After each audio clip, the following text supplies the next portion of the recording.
Ani, bonsoir, good evening, and welcome to our regular council for the month of July, our only meeting for the summer.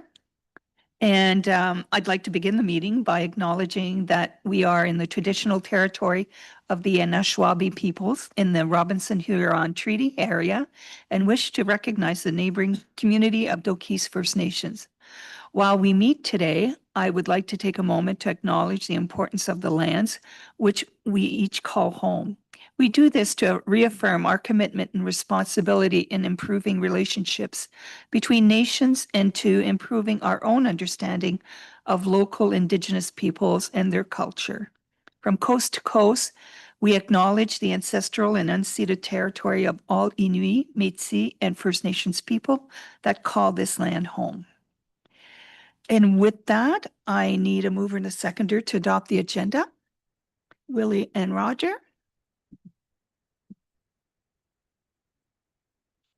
All those in favor? Thank you. Any disclosure of pecuniary interests?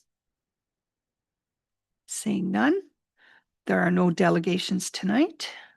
So we'll go right into the reports. 6.1, general government. So the strong mayor power legislation, and Mel will speak to it. Thank you, Madam Mayor. I first reported in April following the notice from the province that the municipality of French River was named as the municipalities to receive the strong mayor powers. This came into effect May 1st. We were kind of expecting that there was going to be, with all the resistance from many municipalities, we thought that there would have been a second thought on it, but everything came into effect on May 1st. So the purpose of this report is to outline the implementation of the powers and explain how it impacts relevant bylaws, policies, and practices that we're used to. I'm not going to go through the report in detail other than if council has any specific questions. So in relation to the powers, there's some aspects we're all aware that the mayor has made it very clear that she does not have the intent of using the powers or following through, that she intends to delegate some powers and to adopt directives in relation to the powers. So in relation to the powers regarding the CAO, the organizational structure and employment matters, the mayor can delegate those powers back to council. So at this time, we have an employee policy manual that appoints the powers to the CAO on human resources matters, and any other employment matters. And that council has the authority to appoint, hire, and fire the CAO. So as council as a whole. So the mayor can delegate back those powers to council and delegate the organizational structure and employment matters back to the CAO. So those are simple directives. I've prepared some formats or some templates for the mayor to review. So I'll be ready with that in the following days. So in relation to, I kind of mentioned, so power to appoint and remove, oh no, that's a different one. So powers to appoint and remove managers at any level. So at this time, well, prior to May 1st, those powers were delegated to the CAO. So those powers can be redelegated to the CAO. Powers regarding committees. At this point, council does not have any standing committees. So standing committees are committees of that only include council members. So at this time, we have advisory committees that has council members and members of the public. So this power doesn't apply to those types of committees, only to standing committees. So at this time, it's not relevant, but she can still delegate those powers back to council in case. Powers to direct municipal employees also, so that there's no requirement to delegate or give any directives. It's just if she chooses to use those powers or not. Powers regarding meetings and bylaws. So following every meeting, the directive that can be applied by the mayor is following every meeting, because every bylaw, so as you've seen, I've attached kind of a sketch of how bylaws are adopted under under strong mayor powers. So to avoid that, the mayor can, following every meeting, she could sign off a directive, signing off that she does not intend to veto any bylaws. Because if the mayor doesn't go through that directive, the bylaw is not in effect until it's like an appeal period similar to planning matters. So if the mayor signs at the end of the meeting saying that they do not intend to veto the bylaw, then the bylaw becomes in effect right away.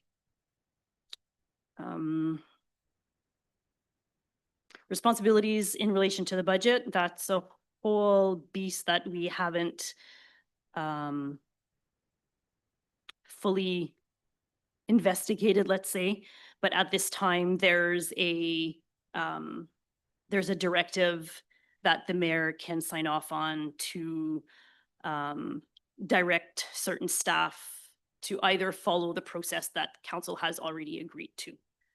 And I think that's the intent at this time. So, yeah, for sure. Minute.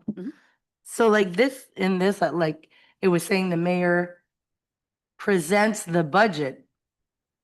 Not this mayor. Yeah, and I'm thinking, okay, so the mayor will appoint count to staff to do the budget and then come back and then present to us and then we have so many days to accept it and then she has so many days to repeal it and then we can object it again. It's very Wow. complicated. Yeah, Yeah. it's very complicated and complex. I guess more investigation on it. Yeah, so, but I do have a few formats of similar municipalities that have redirected staff to follow the practice and process that council is already used to. Okay. So yeah. Presentation of the budget is also for the public. It is, but not according to the, So Nothing. so through this process, there is no public presentation None. and consultation, and it's solely the mayor's budget with some time frame for council to propose any amendments. Yeah. So in conclusion, so based on Mayor Pajot's expressed intents, I will be preparing the official mayoral decisions and directives to be signed. thank you. Any questions? Willie? So there is, I guess this is set in stone then, there's no way to put the genie back in the box? Not of, so your question, if there is any way that the province would take back these powers, with the sessions that I followed, the workshops and some training that I've participated in, there's no, I don't think it's going to happen. I think what we're hearing is that these powers are only going to be extended to all municipalities across Ontario. Isn't that awful? That is the feeling that we're getting. Thank you. So we're gonna, I know there's a group of municipalities that have gotten together and are hoping at AMO to get together to talk strategies so that municipalities like ours who don't want to have anything to do with it, how do we lobby the government? Can we lobby the government and what can we do? However, to be quite honest, this government is not very receptive to doing that because remember the purpose, that's downloading of their responsibilities. So if something goes wrong with the council, instead of them appointing an administrator or like what they did in Matheson, Black River, they booted out the entire council, right? And they can still do that, but by doing it this way, they're circumventing their own legislative responsibilities, in my opinion. And I was hoping that we would be able to put the genie back or go back to April 30th before these powers came in. But unfortunately, this is causing a lot of work for our clerk. And even though I've said I want nothing to do with it, I still have to sign off after every bylaw is passed, or the bylaw doesn't get passed until 20 days or however many days. And that is so wrong on so many levels. So I'm firmly committed that whatever the will of council is, that's the way it should be.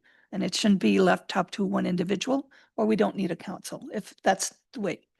And I said it before and I've said it publicly, it sounds very Trumpish. So anyway, as far as I'm concerned, I don't ever intend on using them, no matter how mad I get. Sure. I guess we've looked into whether there's any legal avenues for us to go through to stop this or reel it back in. And the next comment I'd like to make is we have a functioning council. We have a fantastic mayor, but what will tomorrow bring, and whose agenda will bring with it? And that is my concern with this.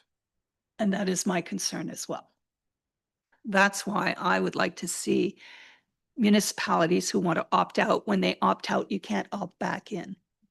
Because then for the staff, that puts a heavy burden on them. So, you know, you can relax for 4 years, but you don't know what's down the road, right? So it's really tough. Yeah. Dave? Thank you, Madam Mayor, through. And I imagine any bylaw that we would put in place to stop the future mayors they can just use the power to take it away, right? So, I mean, there's nothing really we can do No. for the future. No, but I'm hoping we'll have some good discussions at AMO, and if that group can get together. But there's no legal action to take because it's legislation. So the only action we can take is if ever, you know, there's an election and then you vote according to what you believe in, right? And I have to say, I'm surprised how many mayors are happy to get those powers. But anyway, that's, yeah. A comment. It kind of feels like I was telling you, like when the sheriff used to run the towns, right?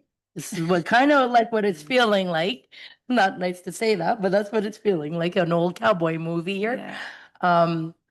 Hopefully in 3.5 years, when Mr. Ford's term's up and the new whoever comes back in will, we'll see if they can change it around and put it back to the way it was. But I think once you give people these powers, it's gonna be hard to take them back.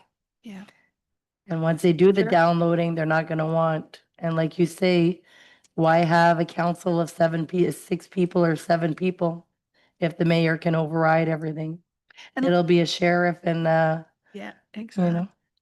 And let's be honest here, it's a lot harder to come to consensus together because we all have different opinions. But at the end of the day, I think that the people elected us to make the right decisions for the municipality that they've been elected for. And there's always an odd number, and so there's no reason why you can't come to to good conclusions like what we do. So anyway, not much more I can say about it. Oh, Roger, sorry. No? What I was gonna say, next election, we elect a mayor for each ward.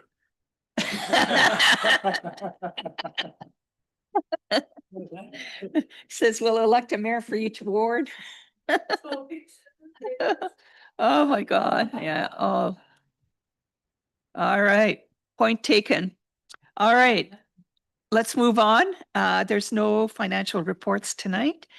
On 6.3, Public Works and Environment. Turn it over to Kevin to talk about the recommendation to approve an operational adjustment for relocation of Shaw Road bins. Go ahead. Thank you. Through you, Madam Mayor. As you said, tonight we're here to talk about relocation of some of the waste bins and the closure of Shaw Road bin site. Background, as part of the municipality's approved direction to consolidate waste disposal services to 2 sites, Alvin and Nuevo. Staff are preparing to transition to the 40-yard compacting bin system pending the the C of A approval amendments from the Ministry of Environment. The Shaw Road site is scheduled for eventual decommissioning under the transition plan. Currently contains 4 haul-all bins, one of which is no longer serviceable due to mechanical failure. The remaining 3 bins are operational and would be more effectively utilized at the Alvin site, which has a higher user demand and will serve as one of the municipality's 2 permanent locations. Equipment or analysis, equipment limitations at Shaw Road. Of the 4 bins at Shaw Road, like I said, only 3 remain usable. The site has reached the point where continued operation is not sustainable and temporary repairs are not a practical investment right now. Obviously an increased need at the Alvin site, it's experiencing heavier usage and requires additional bin capacity.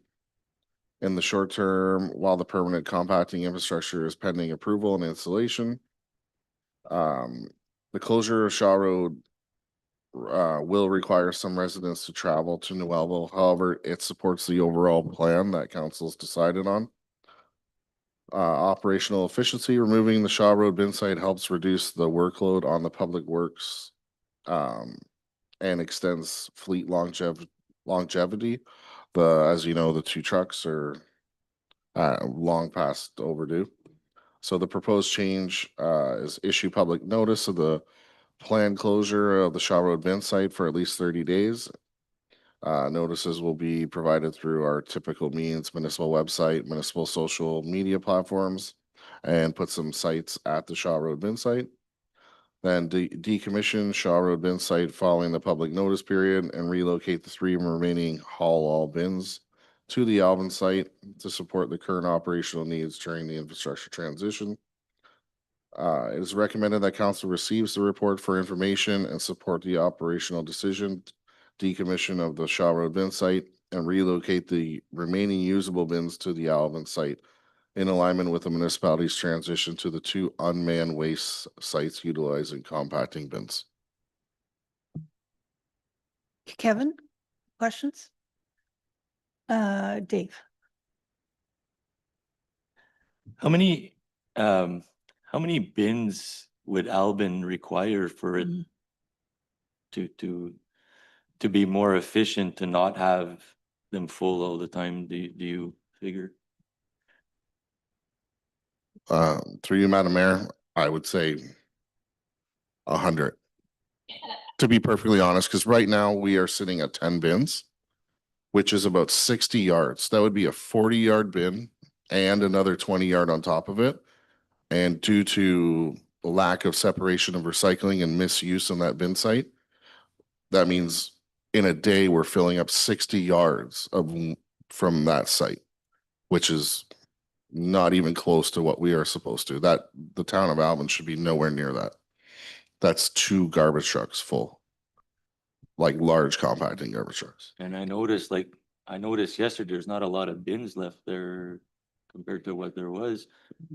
How far are we from having it set up at the landfill for people not going to the garbage site?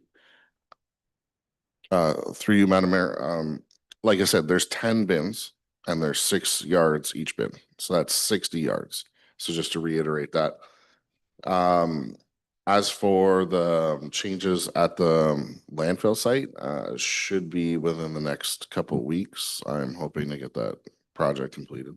Because I'm almost thinking once that's set up, if we can use all the bins in Alvin and have that site set up in Noelville for Noelville, that might be a better option. Noelville. If it's set up at the landfill so that people don't have to drive to the actual garbage and use all the bins in Alvin. instead of having two sites that are not quite functional, have one functional and the landfill that people can go to. See, after hours. Well, But you mean- could do it at, the way that you'd set it up, Kevin, there would be, the bins would be on the outside so that after hours on Sundays, no? Oh, that's a problem then, because of the number of cottagers we have. What do they do with their garbage? Yeah, well, I know, but if they don't live on, yeah. Well, I mean, that'd be up for discussion because I wasn't part of the plan there, so. Renee? So you say 30-day notice for Shaw Road. So Shaw Road currently, are the 3 bins full when you guys go empty them? Like, is there, I know in the summertime they must be, but I mean, Kevin? Through you, Madam Mayor, it depends on the day, on the week, and like, sometimes they're full, sometimes they're not. Mhm. It really Okay. depends on the traffic. mhm. That's all pretty much used by waterfront for the most part, so. And when you go out there with a truck, can you empty the 3 bins with your truck or just one bin? Like one full bin? How many bins do you put in a truck if they're full? Oh, Like 2 bins in a truck or 3? If it's only garbage, like regular household. Yeah. go ahead. Like Through you, one- Yep. through you, Madam Mayor. Like you said, it depends. If it's just household, it's never just household. But you can do, it really depends on what's in it, but you know, you like If you So- drive out the to whole- the garbage truck, the whole site in Albin can be done some days in one truck. Like, so the it, 10 bits yeah, can be the- done with one truck. yes, the so the run right now with how it is only like a 3-hour run for the public works guys. It's the lack of maintenance of Shaw Road and how bad it is and how far out it is.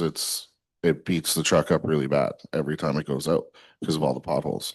Okay. It's the extra run out there. Yeah. That I'm concerned with. Wondering if like, if they're not full, can you go 2 weeks just to get through the summer? Like, I think it would be hard to close that down in 30 days, August long weekend. And then, Well, I would, because it would be 30 days would be around that period, right? depends what the plan is. And then you're Kevin? saying Albin closed Renee, down. hang on a second there. Kevin, what is the plan? What is the date that said you have? 30 days. Well, For you, Madam Mayor, it depends on what council decides Yeah. here. Like, this is just an information report to let you know what's going on and to you to make the decision. It's a level of service. Mark? Just through you, Madam Mayor, just to reiterate what Kevin's saying, it's council decision. Yeah. Council had made the decision back in February 2024 of this strategy.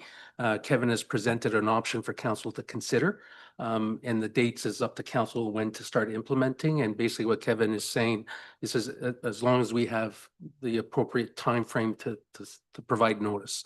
To answer Councillor Dave's question, we're always working on Plan A, Plan B, Plan C, as you can see what Kevin has brought forth in part of the discussions. So part of the solution is to try to increase the bins in Albin by another 3, which will give us 13. And then we can reevaluate from there going forward in terms of if there's other adjustments to be made until we have our licensing approval for the actual implementation of what council had approved back in 2024. Yeah, so that's all I was trying to ask was how many bins it would take to fill the truck. I was just trying to figure out how much garbage was coming out of Shaw Road, and as he said, the road causes a lot more. And I'm not disputing how many bins are out in Albin. That is not. I was just trying to picture it in my brain. But you did mention it's a 30-day notice to advise the people. You did say that in your report, right? 30 days is what you would give them. And then you also mentioned Albin being shut down for a little bit, or no? No. No, it would be that one that would be shut down. Okay. And then did we not put money away in the budget for the replacement of some bins? Did we not approve that when we did our budget? Yes, go ahead, Mark. Through you, Madam, Mhm. Madam Mayor. Or bins or something. The money that we're putting forth or budget deliberations for a brand new system we're getting out of the U-Haul system completely. Right. So we as staff and Kevin as the manager is trying to get creative of how we can extend the life of the current system without having to invest into that system going forward in the future. correct. We don't Okay. want to spend money and then waste our money either. No, but I know we did have a line item in there for garbage, and that's why I was just asking. That's what she. Yeah, no, the landfill, I know. And I don't, I personally don't. I know a lot of people that use the Noelville bins on the 3 days that are open. I know people that are on Trout Lake Road and Shaw Road that when the bins aren't open in Noelville, they will drive to Albin and use that garbage bin, those bins there, versus going to the landfill. Yeah. So, and I know there's quite a few older people that do that. So Kevin? if we shut up down Noelville, they're just gonna drive down to Albin because they're not gonna go to the dump. So Yep. go ahead, Kevin. Okay, guys. Through you, yeah, through you, Madam. Kevin. Through you, Madam Mayor. That's the whole purpose of the new bins at the landfill site. It's so nobody has to go to the back of the tipping face. It's easy, it's convenient. There's no lids to open. It's close to Noelville. If the other site's there, it's gonna be easy for them to throw their waste in and it'll be clean and they can get rid of the recycling right while they're there if they would like, if they have any extra recycling to get rid of. So it's supposed to be a convenience depot to make things easier on the public. And I think it's the after hours that's convenient, because you can go Sunday, you can go Monday, you can go Tuesday in the evening. That is the thing that is convenient about the bins. I mean, if you're off, if we're 9 to 5 and that's your shift, you don't make it to the bin if you're a 7 to 5 in Sudbury. And I think that's why they're using the ones that are just not at the garbage site. I think that is one of the things, but okay, thank you. I think put some, Roger. Through you, Madam Mayor. The number of bins, whether it's 3, 10, or 20, we still end up with a mess. I've seen residents go up and stop in front of a bin. Oh, that bin is full, throw the bags beside it. Meanwhile, the next bin is half empty or empty. And I've lived in that area for over 3 years now, and I've never once gone there where I couldn't find room in one of these bins for trash. Yeah, you pick up and the first 3 or 4 in that row, it might be 20 bags. You go to the end and the bins are empty. And the others, I was there on Saturday or Sunday, I forget, and there was bears around that area too. I had to send some kids away. They were playing in the area. So, Okay, so for thank you. tonight, my suggestion is we do it after the long weekend in September to give the seasonal people enough notice and to get through. Would that work for you, Kevin? Through you, Madam Mayor. Like I said, this is a council decision because it's a service thing, but that's not going to solve any issues for us in Alvin. So what you're seeing in Alvin is going to continue. So just to let you know, if you make that decision, Alvin's not going away.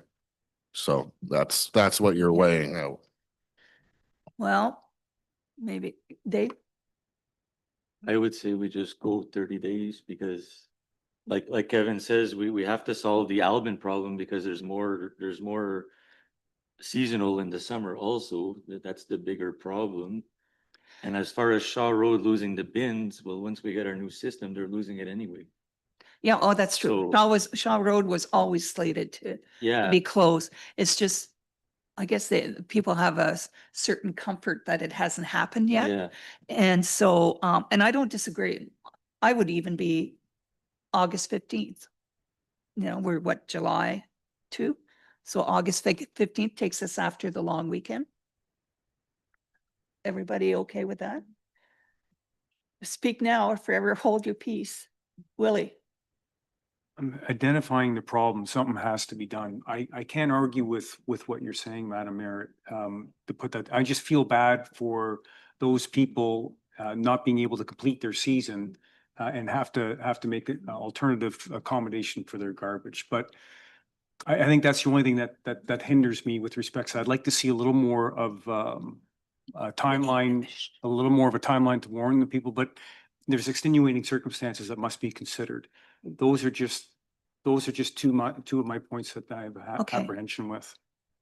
Well, okay. Keep it. What's the latest word on when we're going to get approval for the new system in Alba? Anybody have any idea how long it's going to be? Nobody has an idea. It's MOE, right?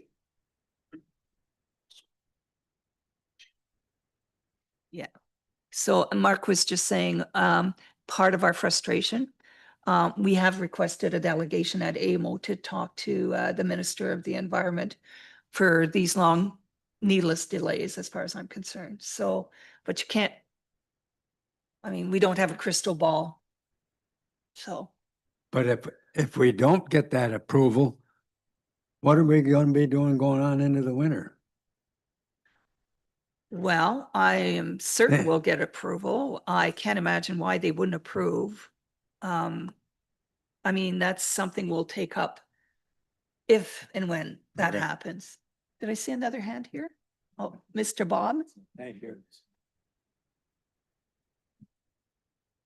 Garbage is a big problem. Yeah. We made a decision in April 2024 of closing Monetville. We've done it. Of closing Shaw Road. It has to be done. Nobody likes doing it. But we have to bite the bullet, and I respect Kevin's report, and I think we have to grab that football and run with it. So I'm ready to move that we accept Kevin's report and let staff do what they have to do. But what And it's not easy, and we're gonna get feedback Yeah. from some of the residents out there, like we got feedback from. But our decisions were made back then to save tax dollars, save money, try and give the best service we could. And that was our decision, so we have to keep going But, and do it. okay, so I'm looking for a date to go with your motion. Kevin's staff is recommending 30 days. From when? When- From today, tomorrow? Whenever he gets the notices out, I'm sure it's not 30 days from today, but Yeah. 30 days once the notices get out. So, And I believe I'm talking for you, Kevin. I apologize, but thank you. so just to be clear, like, I like dates. So how about, after the long weekend in August, that gives, can you get ready for, to be ready for after the long weekend in August? To get your notices up and glued on the, I guess, the bins and all that stuff? Through you, Madam Mayor, yeah, we could start that process. I could have it out by tomorrow, realistically. It's not like Okay, so August 11th? Yeah? Are you okay with that, Bob? Everybody okay with that? So do you want it in a motion? Madam. So do you have a motion written? Okay. Of Okay. course I do. Yeah, of course you do. Okay, go ahead. No, I know I need a I just need a seconder. mover and a seconder. Dave. So Bob and Bob, Dave. yeah. So it is moved and seconded, be it resolved that council supports the operational decision to decommission the Shaw Road bin site and reallocate the remaining usable bins to the Albin site as of August 11th, 2025, in alignment with the municipality's transition to 2 unmanned waste sites utilizing compacting bins. Okay, that's good. Before I call the vote, I just, by the way, I wanted to congratulate and thank Kevin and your team for that Blitz in Alvin. Oh my God, I loved it. I thought that was great. I know some residents didn't really like it, especially the ones that got caught, and heard from a few of them. And let me tell you, I couldn't be more supportive of what your team did last weekend, and perhaps another couple lessons would be in line. So thank you. Yeah, it was. All right, all those in favor? Thank you. Let's move on. Here's my agenda.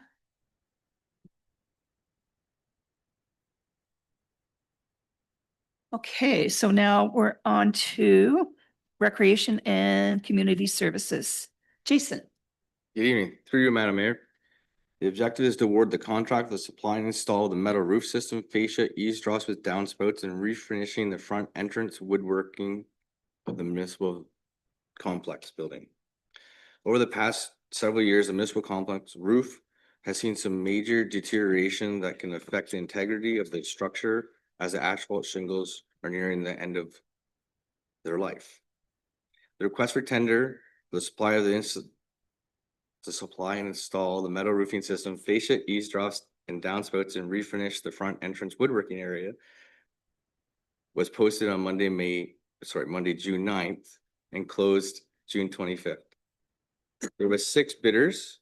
The chart that you guys have in front of you, I'm not going to go through everyone. But please note that 2 of the bidding companies have not met the requirements set out in the municipal procurement policy, therefore are disqualified. The 2025 capital budget replacing the municipal complex roof fascia was approved for the amount of $575,000. In conclusion, it is recommended that council awards the contract for the supply and install of the metal roof system, fascia, eaves troughs, and downspouts, and refinishing of the front entrance woodworking of the municipal complex to Descon Construction Limited for the amount of $412,730 plus applicable taxes. Is there any question? Thank you. Any questions? Bob? Just as the work supposed to be done this year, this calendar year? That's correct. Okay, thank you. Okay. I need a mover and a seconder. Dean and Renee.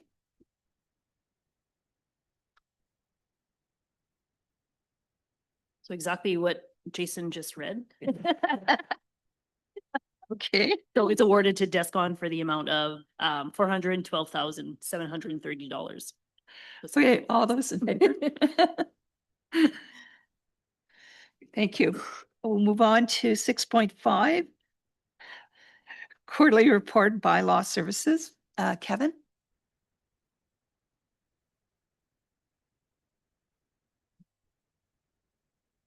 Through you, Madam Mayor. Mhm. Just gonna move to the information section. This quarter, we worked on implementing the new e-ticketing system. STR inspections or re-inspections are ongoing for this year, as well as travel trailer re-inspections. And like Madam Mayor, you were talking about, we started the waste audits at the bin sites in Q2. Our total so far complaints this year 56. We had 28 in Q2. 19 amps issued in Q2, 5 warnings, and 1 designation. Thank you. I just had a quick question. What's designation? Thank you. Through you, Madam Mayor. For our orders, that's I believe, yeah. Sorry, I'm kind of lost on my own report here. Oh, sorry, the designation as in animals, sorry, Oh. designating for bites. Whether they're Sorry. vicious or not. Okay, got it. Thank you. Any questions for Kevin? Seeing none, we'll move on to the draft public space bylaw. And again, Kevin? Thank you. Through you, Madam Mayor. I have to just squeeze through all my reports here.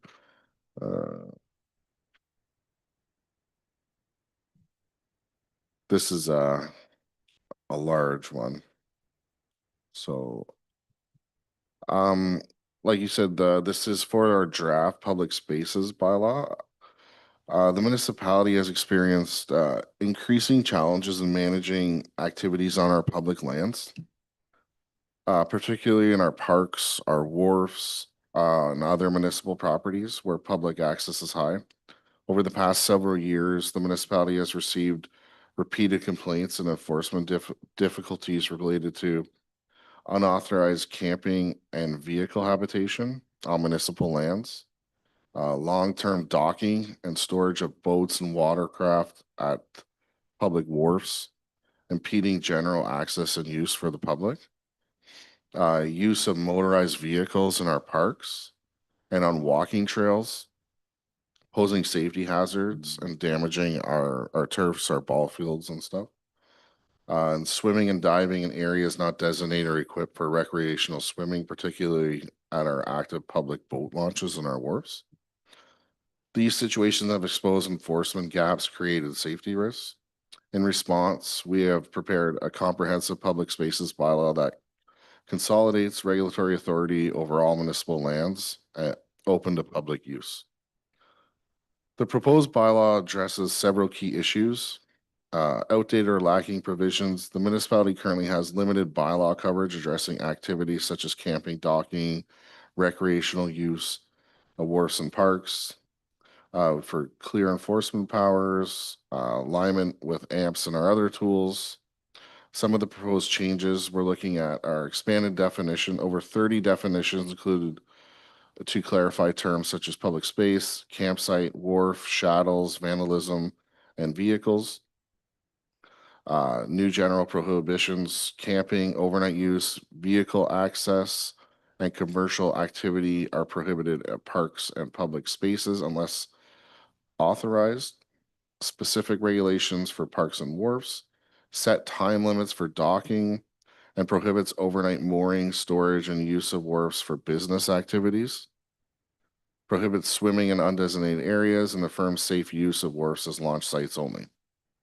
Some enforcement penalties, offenses are enforceable through fines or administrative penalties. Grants the municipality authority to remove impound boats, equipment, or vehicles left in contravention of the bylaw. Emergency closure and restrictions authorizes the municipality or mayor to temporarily close or restrict public space use during emergencies. It is recommended that council endorses the principle, the draft public spaces bylaw and direct staff to proceed with public consultation for the purpose of public review and comment. With both council and public feedback to the collected concurrently until the fall of 2025. Getting tongue-tied tonight. Long days, too hot. The draft bylaw will be posted on the municipality's website and regular social media platforms to ensure public access and awareness. A final report summarizing all the comments and proposed revisions will be brought back to council for consideration and potential adoption of the bylaw. The municipal parks and facilities policy will be amended to remove portions that relate to rules and regulations in parks to avoid any inconsistencies with the adoption of the bylaw. All right. Are there any questions? Dave? So are we, is this already in the works for a draft that fix the bylaw? So through you, Madam Mayor, like this is the first draft brought Okay. to council and public. Now we'd ask that council sends comments to us or any questions or concerns. And then the public will bring all their comments in and then we will bring it back with options. Okay, I just have a few questions. So do we have people that actually put up a tent on municipal land and actually stay there? Through you, Madam Mayor, Jason can attest to this, at the Oh. beach and stuff, we'll have people camp out. Oh, in is the that parks, right? So, yeah, we do have that. And under what circumstances would we give permission? Because No. the bylaw sets out for permission. Permissions of use for more like, a vendor or Oh, like okay. something like that, not for somebody to sleep there, or festivals or. Not for cheap camping. No. Okay. Yeah, just under the definitions, what's a lean toss to? A lean to, what's that? Through Madam Mayor, it's just a structure, just Oh, it's a a, structure? yeah. Another term for a structure. Oh, okay. Crude, oh. Ooh. Okay, hang on a second. And, If you're gonna question me on all the definitions, I might not know them all. Just let you know. I know. If, I'll if never it's, forget the screecher, screamer, sorry. All right, no, I won't put you in that position again. Well, not willingly. Anyway, refueling. It talks about refueling any aircrafts or watercrafts other than in designated refueling area. Do we have refueling areas? through you, Madam Mayor, no, we do not. So, Oh, but okay, if we so ever got to a point where the municipality had a municipal wharf, I would assume like large enough right, and had refueling, or at least an area for people to do so. okay. So under 4.48, it says any watercraft docked, moored, or left unattended contrary to this bylaw within a park may, shouldn't we say will? Because gives them the illusion that they're allowed to leave it there. Through you, Madam Mayor, mays and musts are tricky in bylaws. I know. Because then we're held to it. Like you don't want to be held to anything that say we couldn't find the owner or notify.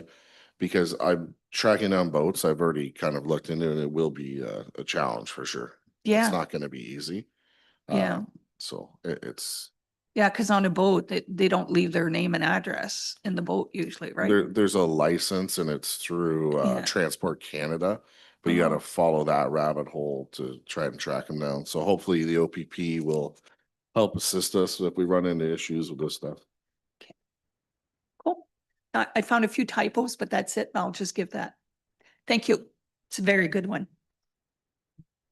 Anybody else have any questions? Okay.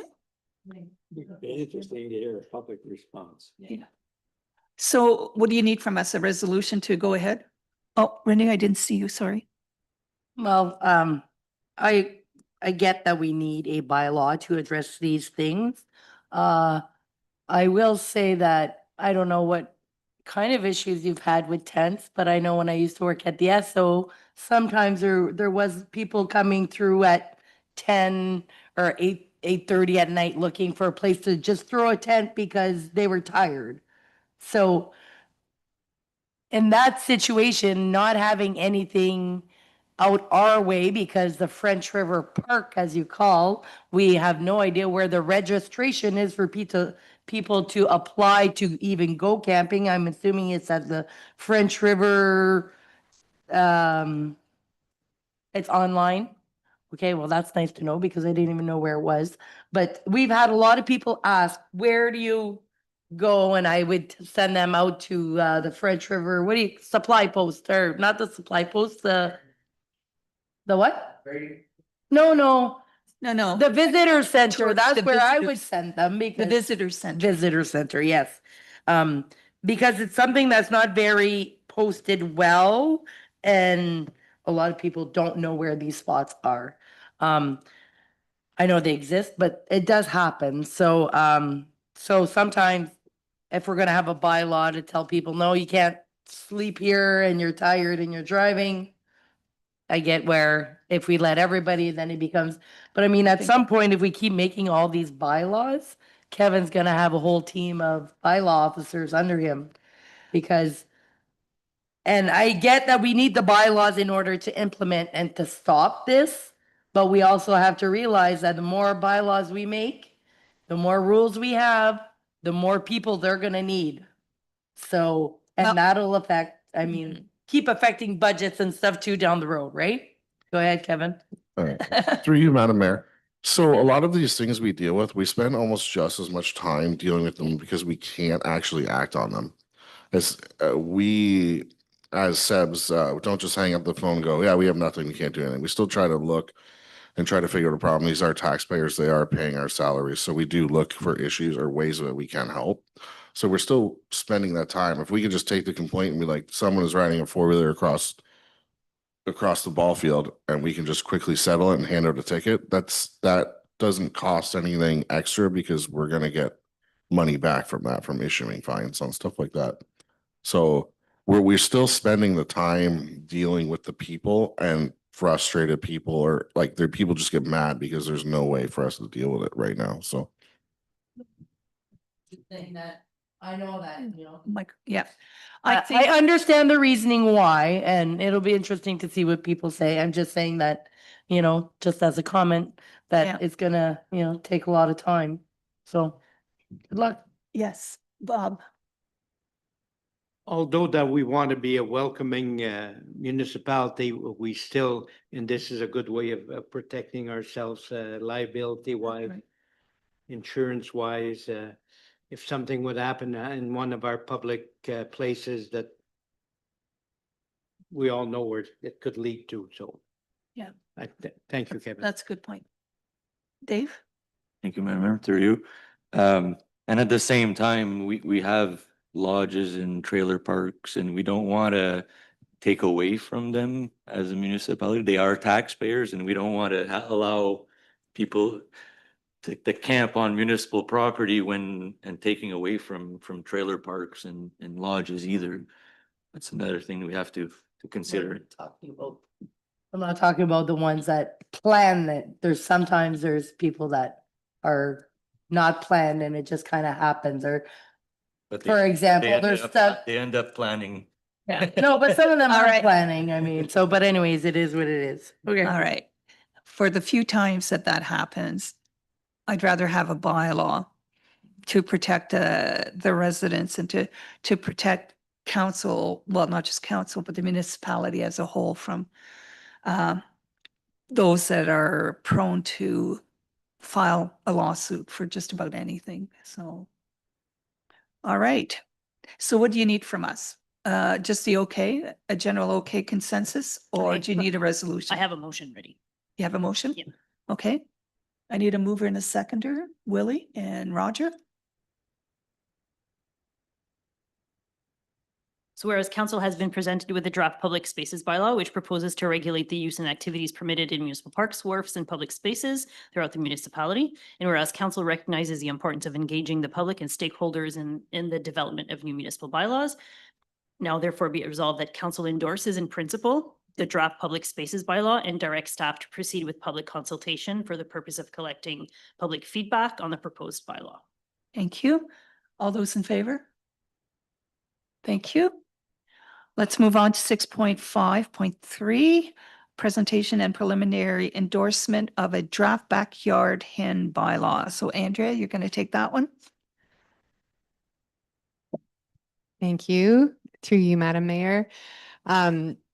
Maybe you also remember there's only the one meeting this summer, so you are getting a lot of bylaw information in one night with anticipation of trying to get public response over the summer. But yes, another bylaw. So we're putting forth a draft of the backyard hen bylaw. We discussed this in June of 2025, where staff was directed to work on a draft bylaw for council and public to review. The draft bylaw took into consideration public response and also feedback from different meetings that we've had throughout our member municipalities. So some of the key provisions of this draft bylaw are that we do suggest that since there was support from the public to allow backyard hens on residential properties, we're looking to permit them on residential 1, residential 2, rural residential, and waterfront residential properties throughout the municipality. Already larger properties that typically bigger than 15 acres that are zoned rural are allowed to have hens. So just to be clear, this bylaw does not affect anything that's already allowed to have an agricultural use. We've defined hen to state that it would not be considered livestock in this case. This had to do with the idea that if people were keeping hens on residential properties, they could also claim to be having livestock guardian dogs on their properties to protect those hens, which would mean that they could potentially have more dogs on their property. So this would not be considered livestock if they were backyard hens. We have put limits to the number of hens based on location and property size. And just so that council is aware, with the limits that we've placed in this bylaw, virtually every residential property in the municipality would be allowed to have some amount of backyard hens. That is what we've presented as far as setbacks and location. So you'll see in the bylaw, we've created town limits for basically the towns of Albin and Noelville.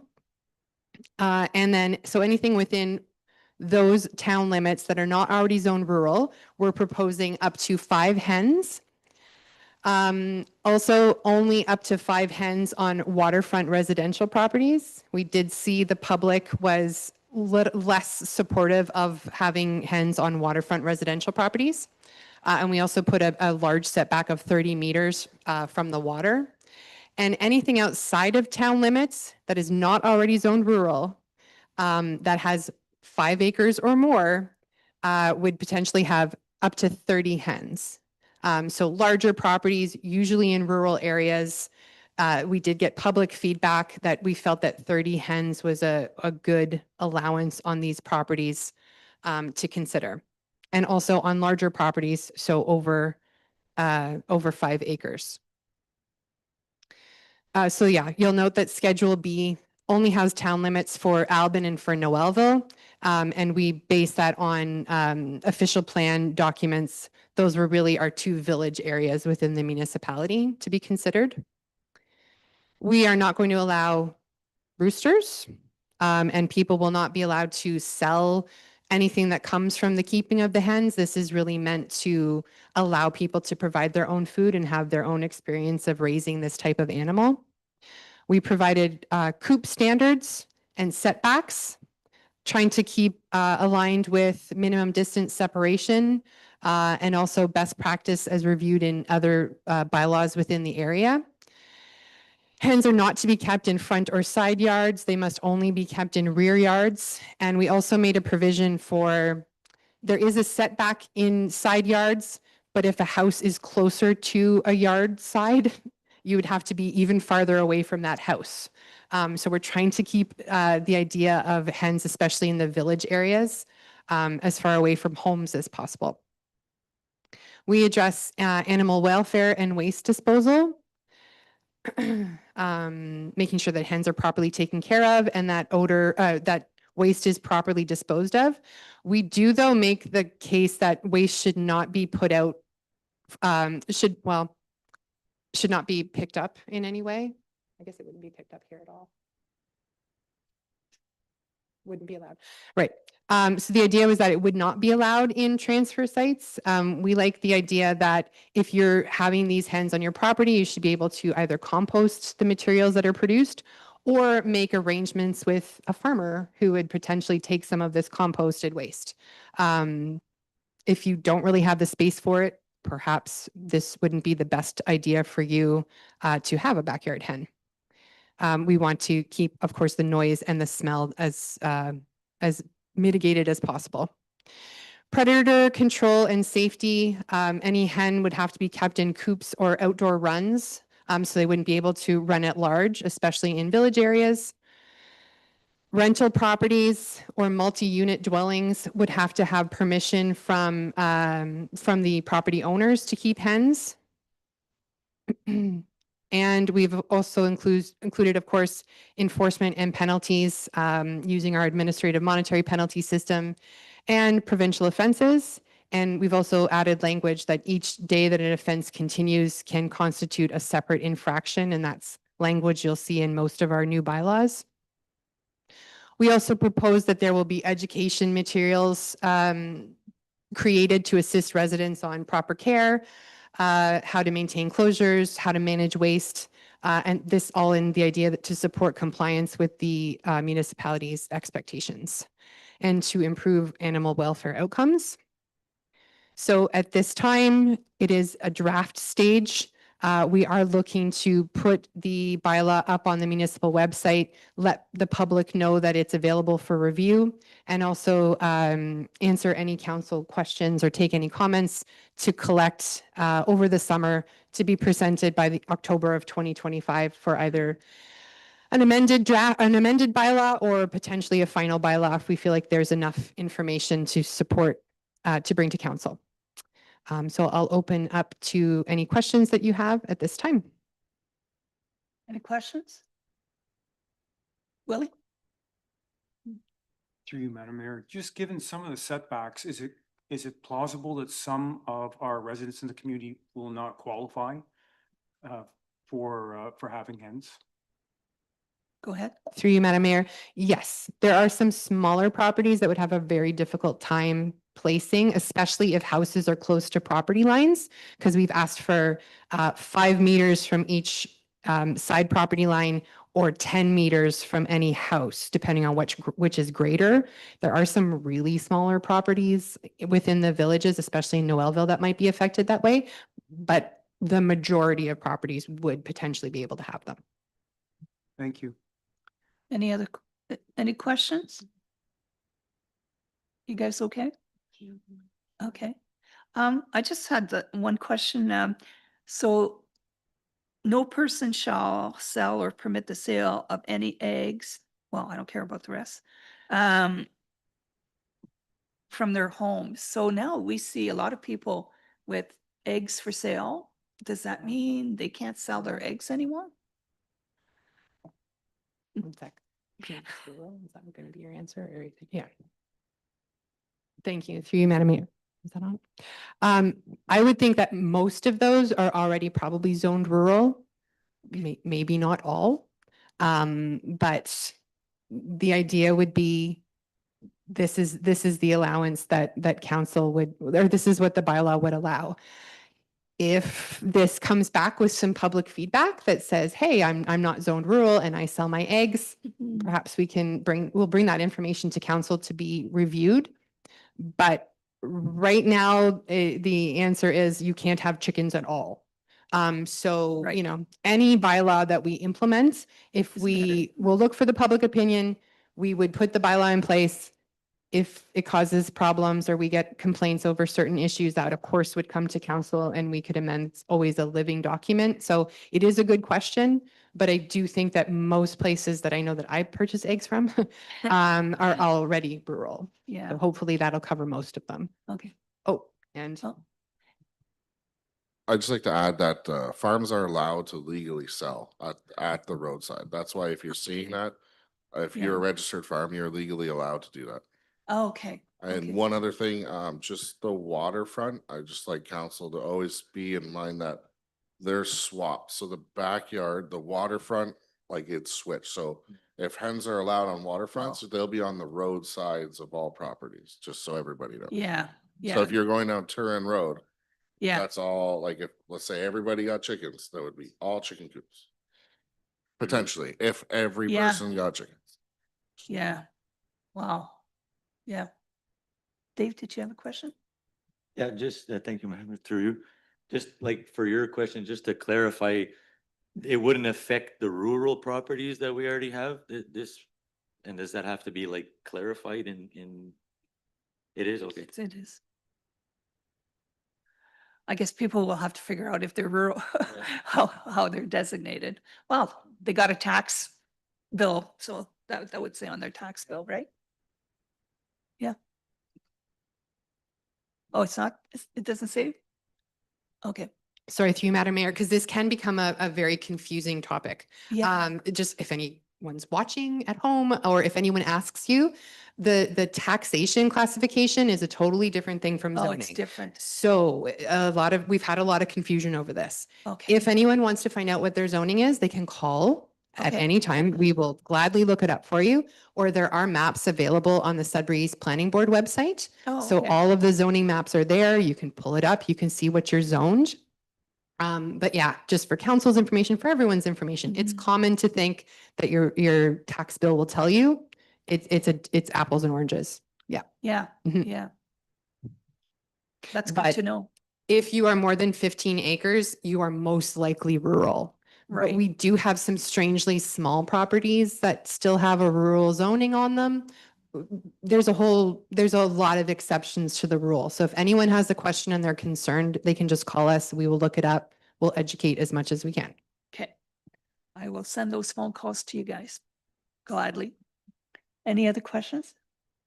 So do we need anything? Motion? Need a mover and a seconder?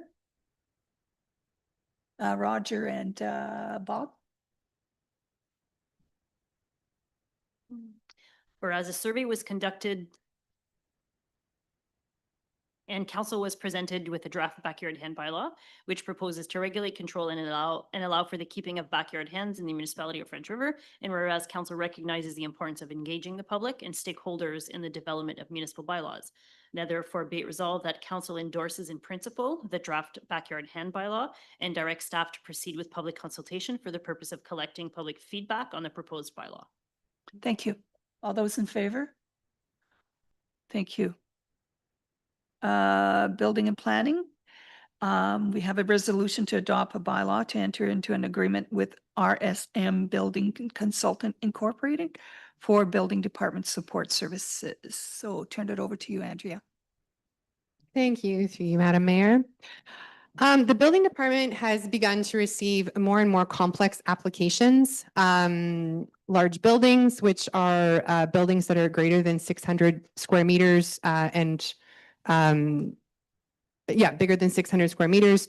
Complex buildings that are considered buildings of assembly, industrial, or high hazard.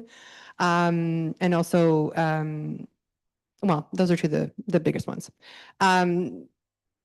These complex applications take a lot of specialization and time that the building department doesn't tend to, we don't see these applications as often. 98% of what we approve are small building or houses. So there is a bit of a gap in what our department can provide when these larger buildings come in. For example, if an OPP station were approved in the municipality of French River, I would definitely be looking for help in reviewing of those plans. We have large commercial buildings being proposed. So in reaching out to CBOs in the area for ideas of where we could find more support, the idea of the RSM building consultants came to mind.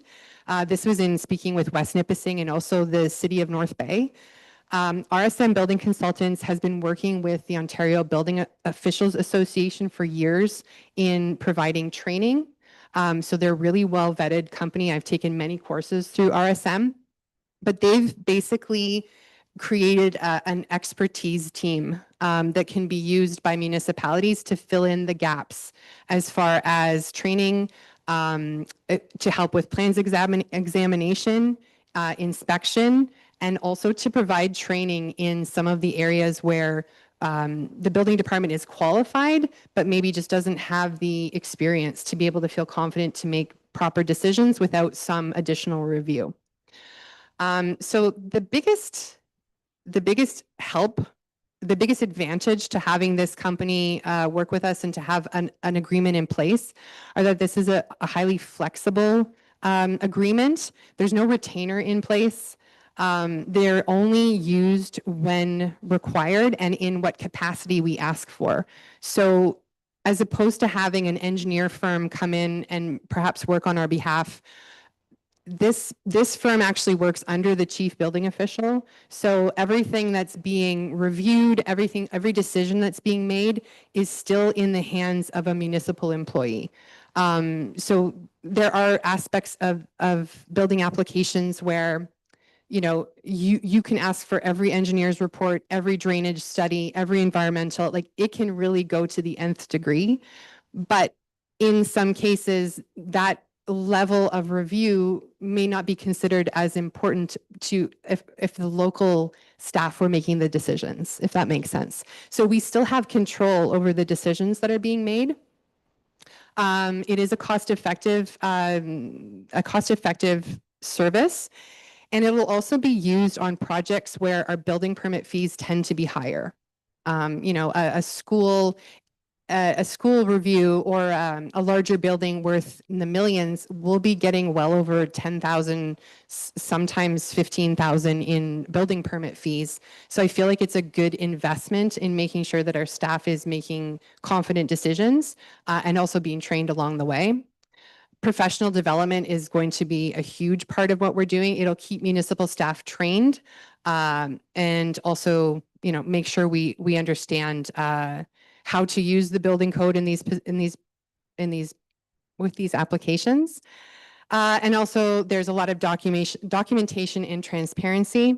Everything goes through an e-portal, so it's really well tracked with this company. So there's really no dropping of the ball. Once things are submitted, everything goes back and forth with a lot of notes, so it's really clear and becomes a permanent record for the building department to hold. Really amazing for covering the municipality for any issues of liability as well in the decisions that we make for issuing building permits. We've included a fee schedule to give council an idea of what we would be spending, but again, there wouldn't be any retainer. It would be coming out of the cost of the building permit fees that would already be charged. And so it is my recommendation that the municipality of French River enter into an agreement with RSM Building Consultants to help support the building department and help us improve our training and our knowledge to be able to enhance our services. Are there any questions at this time? Any questions? Seeing none, I need a mover and a seconder. Willie and Bob. Be it resolved that bylaw 2025-32, being a bylaw to enter into a consultant services agreement with RSM Building Consultants, Inc., be read a first, second, and third time and finally passed. Thank you. All those in favor? Thank you.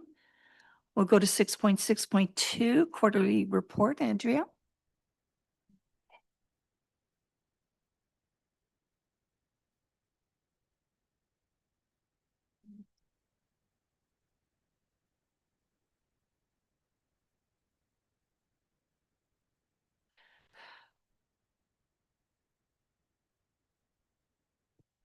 Thank you, Madam Mayor.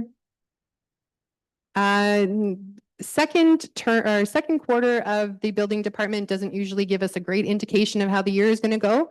But we've had an excellent amount of housing starts. So we're at 9 new building permits issued for new homes at over 3.5 million cost of construction. New accessory structures are healthy. So garages are being built in the area. Smaller projects seem to be a little softer this year. So things like decks and sheds, it seems like people are a little more hesitant to invest the money, which I think is pretty understandable given today's climate. But people who are looking to move to the area are investing in new homes. We have had some commercial investment and also updates to schools in the area. So that's helped our commercial and government institutional numbers. So, although we don't compare it to our numbers from last year, but we did have a large building permit come in for this seniors complex. We are definitely in line with what we've been doing over the last few years, over $5 million in cost of construction and healthy amount of building permit fees collected as well. So building is looking healthy in the municipality. As far as our short-term rental and travel trailer licensing is going, we have at the time of reporting at the end of June, we were up to 10 new or pending applications for new short-term rentals that would be issued this year if they meet the criteria. And that makes up 56 guests overall. We also went through an extensive renewal process where we had 16 short-term rentals that needed to renew, and we had 15 go through with the renewal for 2025. We had a great response, and the administrator did a really good job in reaching out to people to have them go through the process.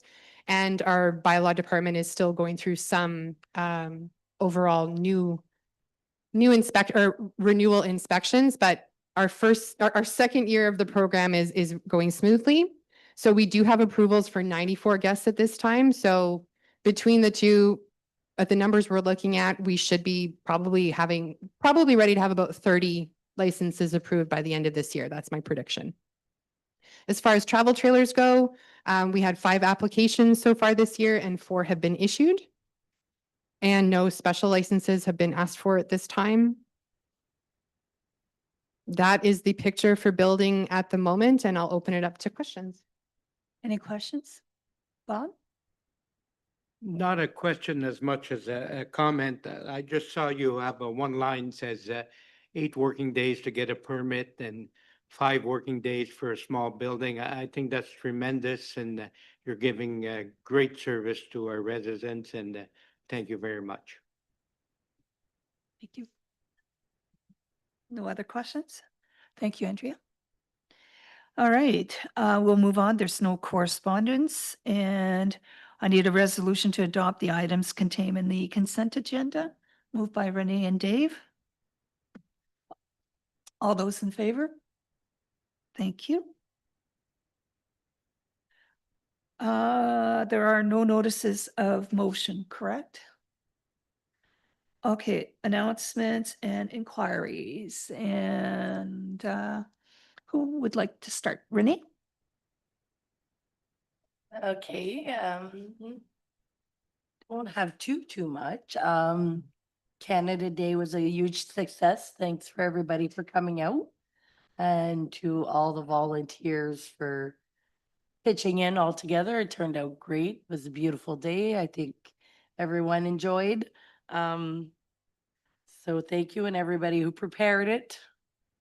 That's about it. I really haven't been on top of things on the outside world lately, so maybe at our next meeting I will have slowed down a bit and be back to normal. So we'll leave it at that. Dave. I don't have much either, except for I just want to congratulate everybody who had something to do with Canada Day for organizing and volunteering. Everything was very good. I know there's a few little things I heard like complaints about the vendors were far back, but I mean, it's always a work in progress, and people can't think of everything when you're in a committee and you're not on site to see, and so I'm sure this is just little things that it's feedback, but sometimes it's said negatively, but it can be a positive feedback and we can correct that in the future. But I think all in all, everything was perfect and we had a lot of people. It was good. Thank you.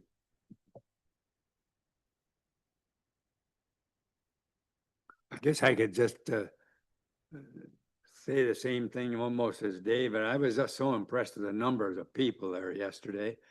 And especially the numbers of people that were coming to the hamburger hot dog stand.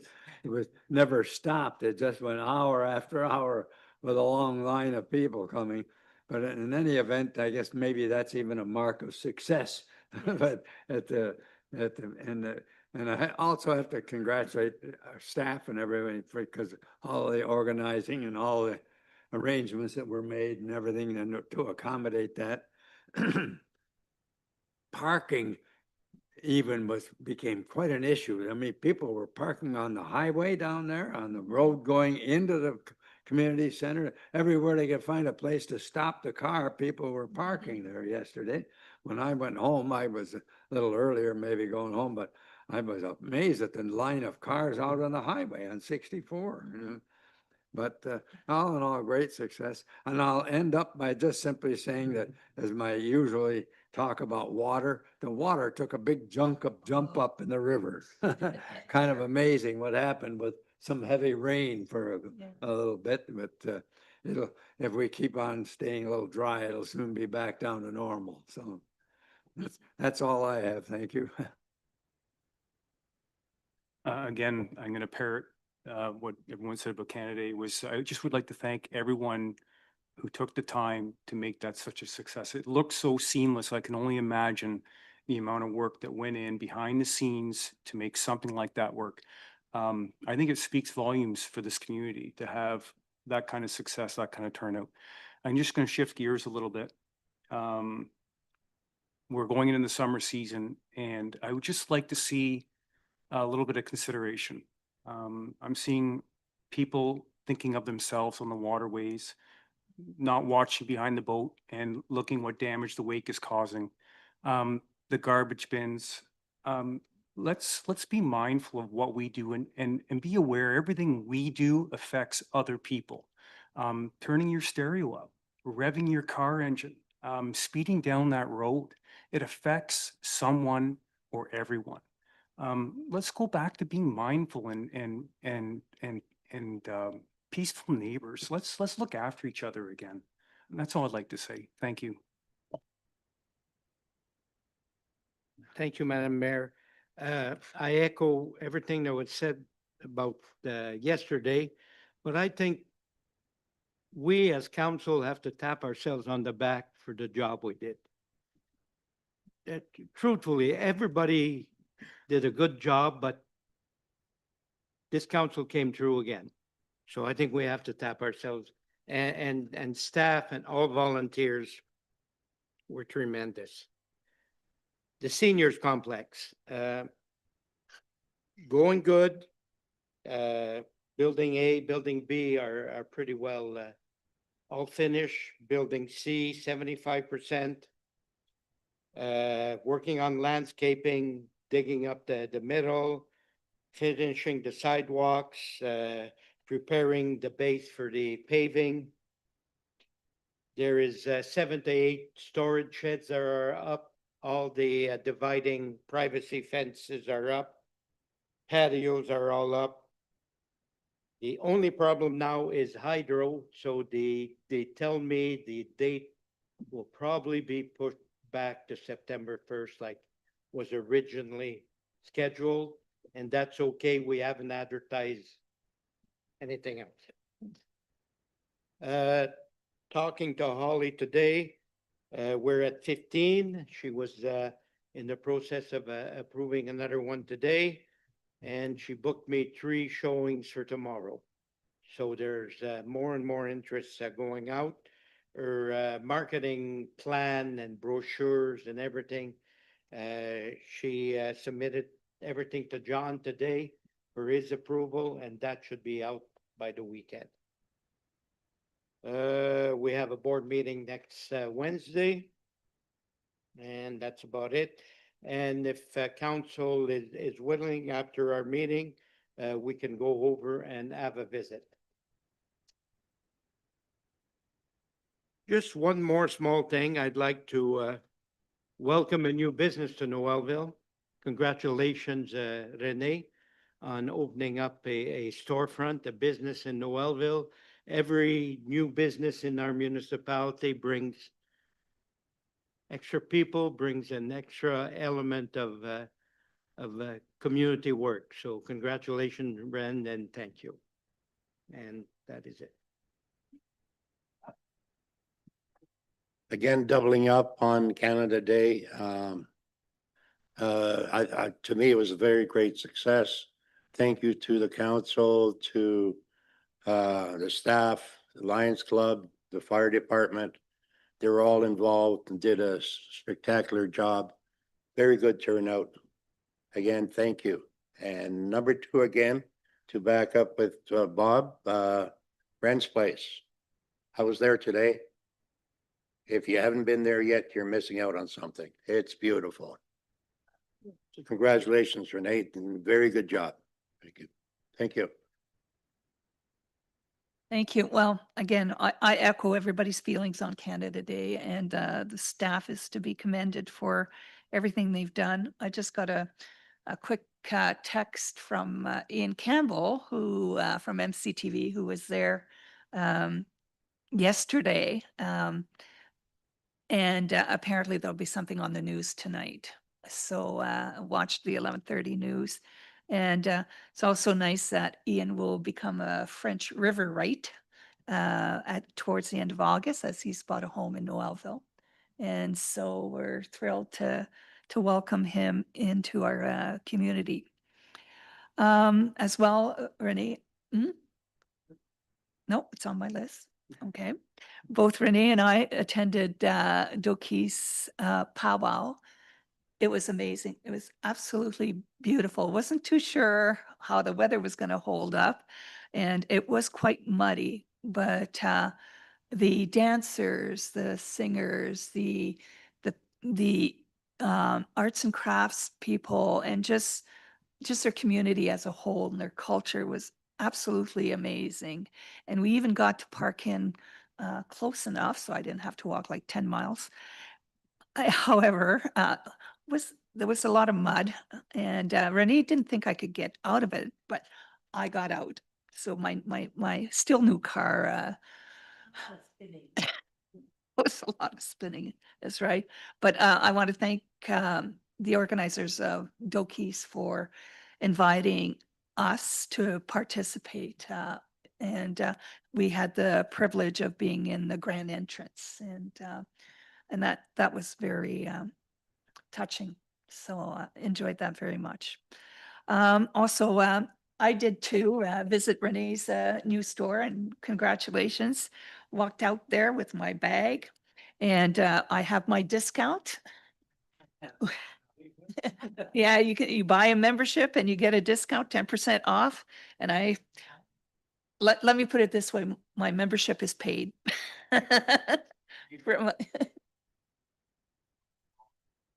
That's right. So anyway, congratulations, Renee, for everything. And I think that's all I have. So we need a motion to move into closed session. Moved by Bob and Dean. Oh, you have to read it, eh?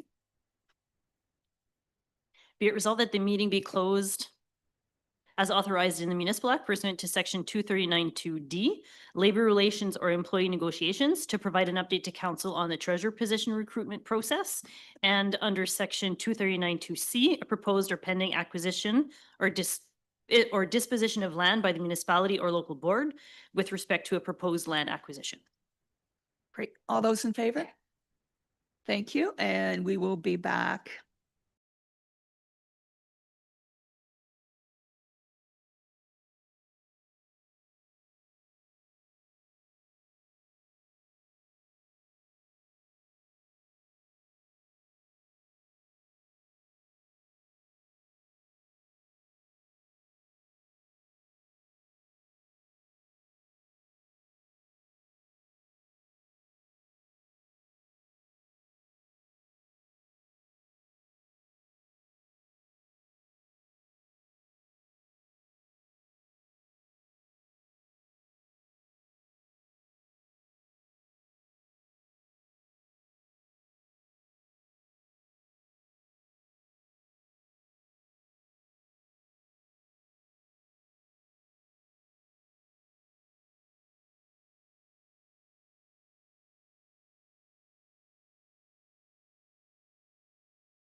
Thank you, and we're back.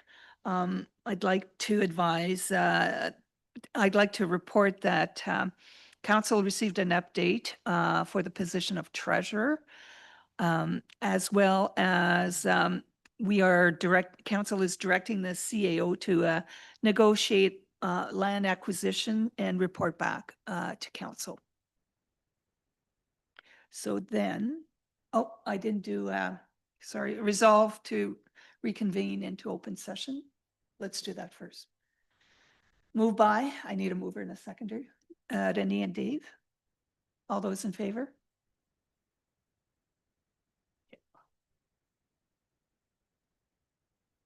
Confirmation.